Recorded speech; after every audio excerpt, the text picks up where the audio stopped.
We will talk about 5 subjects. The 3 basics for peace, peace-building definition, existing wars and conflicts, Gaza, New Hiroshima, reliability in Gaza, how to support peace-building in Gaza. First of all, we were just a negotiation, what's the main aspect or what's the main content of peace. We felt that peace has to go on 3 rules. First of all, humanity. When we think about peace, we have to think about human, their life, how do they live and what they need to live. Second, self-defense. When any person needs to feel that he lives in peace, he needs to feel that he is protected. Third thing, education.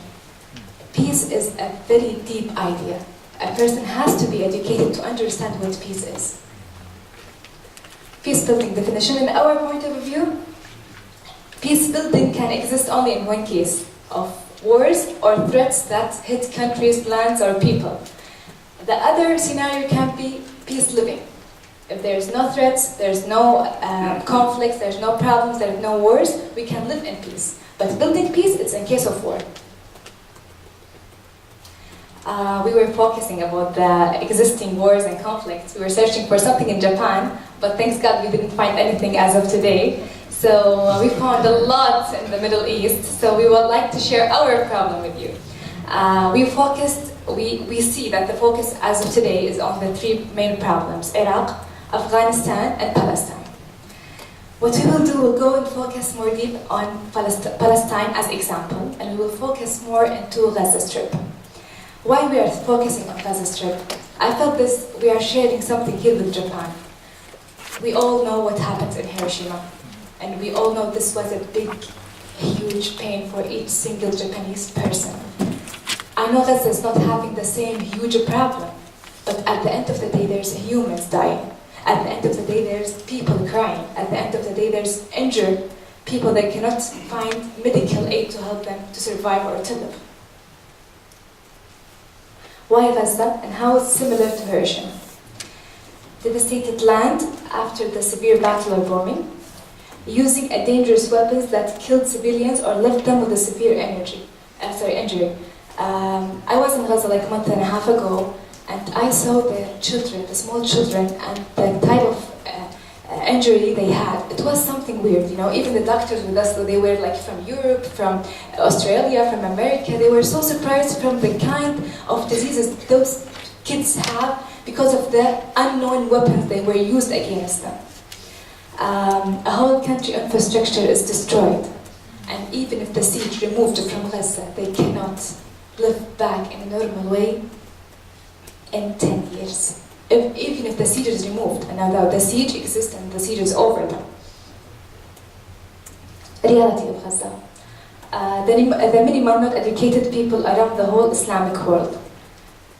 They are under siege, they don't have a clear water to drink, they don't have a medical aid. You know, each 10 people goes to the hospital, only 1 person go out with a treatment.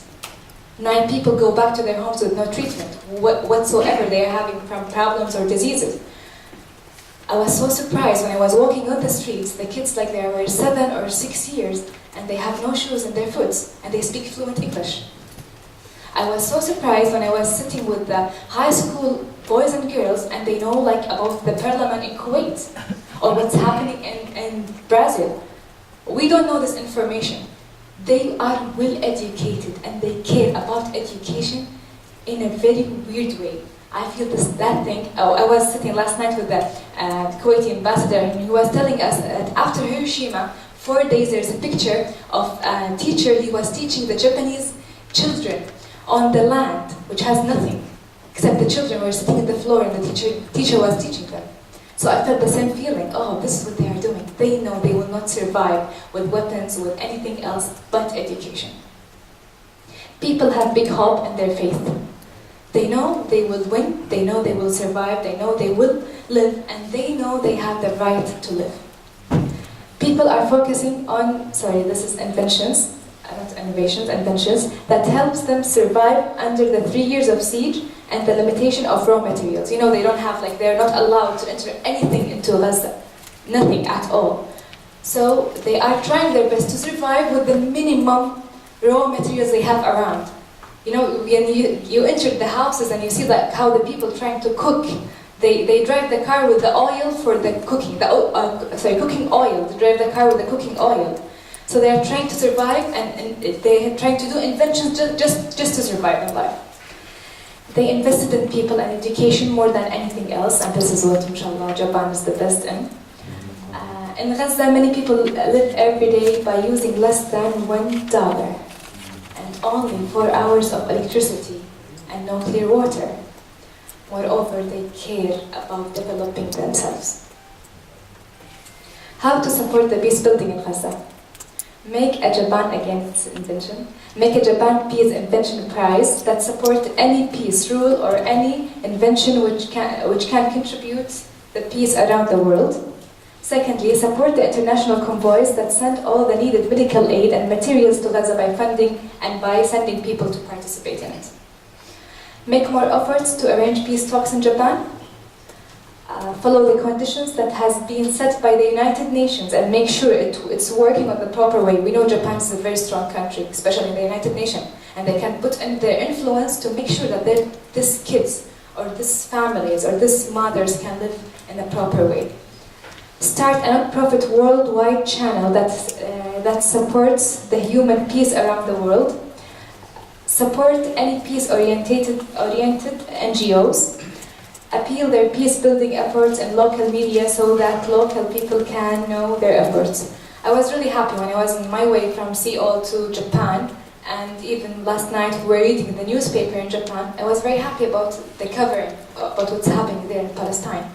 I feel it's not like 100% perfect as the reality, but I feel it's kind of positive. You know, we have, in our countries, we have a big influence of the Western media. But I felt so happy that kind of the Japanese media is kind of like independent than the Western media. Thank you for listening and waiting for your actions.